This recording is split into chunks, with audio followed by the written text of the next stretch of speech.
السلام عليكم ورحمة الله وبركاته. أهلا بكم متابعينا الكرام. فيديو جديد النهاردة إن شاء الله. معانا الحبارة دي، وإن شاء الله هنتكلم النهاردة عن كل مكون في الحبارة وفايدته إيه ووظيفته إيه.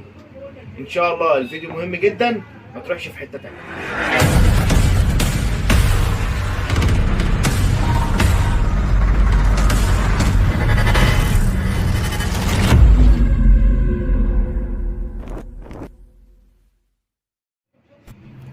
اهلا بيكم، رجعت لكم من جديد، وان شاء الله زي ما قلنا ان احنا هنتكلم النهارده عن الحباره. النهارده في الفيديو ده هنتكلم عن مكونات الحباره، وان شاء الله في فيديو تاني هعرفكم ازاي الحباره بتشتغل ونظام تشغيلها ايه. فاللي مهتم بالفيديوهات ديت يا ريت يتابعني للاخر، عشان ان شاء الله انا هبدا ان انا افك الحباره، وكل حباره بيبقى ليها طريقه مختلفه في الفك. كل حباره بيبقى ليها طريقه مختلفه في الفك. يعني مثلا الحباره اللي معايا دي، الحباره اللي معايا حضراتكم زي ما انتم شايفين بتتفك عن طريق ان انا بفتح البنز ده او بشيل البنز ده، وبرجع تاني اليمه التانيه اشيل البنز ده. بكده الحباره بتتقسم معايا نصين زي ما انتم شايفين حضراتكم كده. طيب انا دلوقتي اتقسمت معايا الحباره نصين. ده بنسميه النص الخاص ب تانك الفايز او تانك الحبر البايظ، وده تانك الحبر السليم. ده تانك الحبر السليم. طيب اول حاجه ان احنا هنبدا ان احنا نتكلم عن تانك الفايز او تانك الحبر البايظ زي ما بنقول او بنسميه. اول حاجه معانا ان ده بيجي معانا اسمه الدرام. والدرام فايدته ان هو الليزر بيسقط عليه، فبيبدا ان هو ياخد شحنه الكتروستاتيكيه بطريقه معينه. طبعا الليزر بيضرب عليه بطريقه معينه من وحده الليزر درام يونت. فبيبدا معايا ان هو الكلام يتكتب هنا بطريقه عكسيه، علشان بعد كده ياخد الحبر من المجرول، وان شاء الله هنعرفكم فين المجرول. ياخد الحبر من المجرول ويبدا الحبر يتكتب هنا على الدرام كده، على سطح الدرام ده كله. وبعد كده تيجي الورقه تعدي من تحت الدرام بالطريقه ديت، تعدي من تحت الدرام كده، فتبدا ان الكلام يتنقل من الدرام للورقه. طيب اول حاجه ان انا عشان افك الدرام ديت هبدا ان انا افك المسمار ده. وزي ما قلنا كل حباره ليها طريقه. انا بتكلم على الحبارات اللي الشكل اللي قدامكم ده. دي هتطلع معايا بسهوله كده، وهبدا ان انا اشيل الدرام زي ما انتم شايفين حضراتكم كده. طيب انا شلت الدرام، ظهر معايا البي سي ار. البي سي ار او برايمري رولر تشارج. برايمري رولر تشارج. طيب ده من مسماه، ده بنسميه رول الشحن الرئيسي. ده فايدته ايه؟ ده فايدته ان هو بياخد الشحنه الزياده اللي موجوده على الدرام، وبيبدا عن طريق التلامسات دي، عن طريق التلامس ده يبدا يفرغها تاني في الطبعه. طبعا بطريقه معينه بتروح للكهرباء الزياده ديت بترجع تاني للطبعه، او الشحنات الزياده بترجع تاني للطبعه. طيب ده في حاله عدم وجوده هيطلع لك صوره سوداء جدا، هتبقى الصورة كلها اسود. نيجي بعد كده بعد ما شلناه، هو بيتشال زي ما انتم شايفين حضراتكم كده، بيبقى موجود كده، بيتشال كده، بيتشد لبره كده، وبيبقى ليه المخدتين دول بنسميها مخدات البي سي ار، عبارة عن القطعة دي والقطعة السوداء التانية ديت. طبعا في حالة وجودهم طبعا في حالة عدم وجودهم برضو هيعمل لك مشاكل في الورقه. ايا كان المشكله هتطلعها ايه، صوره سوداء، نص اسود ونص ابيض، على حسب المشكله ايه، بس لازما هيعمل مشكله معانا في الصوره اللي طالعه من الورقه. نخش بعد كده على المكون الثالث معانا، وهو البليده الخاصه بالدرام او مساحه الدرام، في بعض الناس بتسميها كده. طبعا زي ما انتم شايفين حضراتكم انا فكيت اول مسمار خاص بالبليده، وتاني مسمار خاص بالبليده. البليده ديت فايدتها ايه؟ فايدتها ان هي بتاخد الحبر الزياده من على الدرام.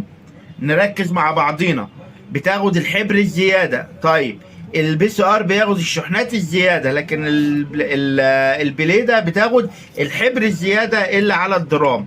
بتاخده وتنزله هنا، تبدا تمسحه عن طريق الشفره السيليكون ديت، وتبدا الحبر ينزل معانا هنا في المنطقه ديت اللي احنا بنسميه خزان الفايز او خزان الحبر البايظ زي ما انتم شايفين. نيجي بعد كده للشفه ديت بتبقى موجوده، وديت علشان خاطر الحبر ما يردش على الدرام مره تانيه من خلف الدرام. طيب الحته ديت لو متشاله هتلاقي فيه تلطيش كده حبر، او لو الحته دي باظت هتلاقي فيه تلطيش حبر على الورقه. طيب لو البليده ذات نفسها بايظه، او بدا عمرها الافتراضي خلاص ينتهي، والجزء السيليكون ديت بدا ان هو يبقى خفيف ويضعف، ده بيعمل معانا مشاكل في الورقه. بيعمل معانا راجع على الورقه، يعني الورقه يبقى ليها ارضيه، بتبقى ارضيه سودة، بس سودة خفيفه، مش سودة كلها زي يعني الكلام واضح وموجود، بس في ارضيه سودة، الورقه مش بيضه تحت الكلام.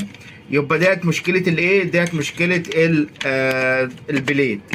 هنيجي بعد كده يبقى خلصنا الجزء الخاص بخزان الفايز او خزان الحبر البايظ زي ما حضرتك حابب تسميه سميه، بس المهم ان الفكره تكون وصلت لحضرتك. وكده خلصنا الجزء الاول وعرفنا فايده كل عنصر او كل مكون من مكونات جزء الحبر او جزء خزان الحبر. هننتقل للخطوه الثانيه وهنشوف خزان الحبر بتاعنا. وده الحبر السليم يا جماعه، يعني ده خزان الحبر السليم زي ما انتم شايفين حضراتكم. ده خزان الحبر السليم وبيتكون من اول حاجه هنقابلها في وشنا مجموعه التروس ديت، ومجموعه التروس ديت بتاخد الحركه بتاعتها من الدرام، بتاخد الحركه بتاعتها من الدرام. وزي ما انتم شايفين الجزء ده كله كده بنسميه الماجنتيك رول، او بنختصره ونقول المجرول. والمجرول ده فايدته ان هو بياخد الحبر من الخزان من جوه من هنا، ويبدا ان هو يديه للدرام. طيب المجرول ده عباره عن اسطوانه مغناطيسيه، بس بتجذب ليها الحبر او ذرات الحبر او ذرات الحديد اللي موجوده في الحبر او متنغمطه بالحبر، فبتبدا تجذبها ليها، وبعد كده تتنقل على الدرام عن طريق تفريغ الشحنات الكهروستاتيكيه. طيب هنبدا ان احنا نفك الجزء الخاص هنبدا ان احنا نفك الجزء الخاص خزان الحبر علشان نطلع ايه، عشان نطلع المجرول زي ما انتم شايفين حضراتكم. وهنبدا ان احنا نطلع المجرول بالطريقه دي. طلعنا المجرول بالطريقه ديت، ظهرت معانا حاجه تانية وهي الحديده دي، والحديده ديت بنسميها الدكتور بليد، وديت عباره عن مساحه برضو او حاجه بتمسح الحبر الزياده عن المجرول. فالدكتور بليد فايدته يا جماعه معانا ان هو بيبدا ان هو يمسح الحبر الزياده على المجرول.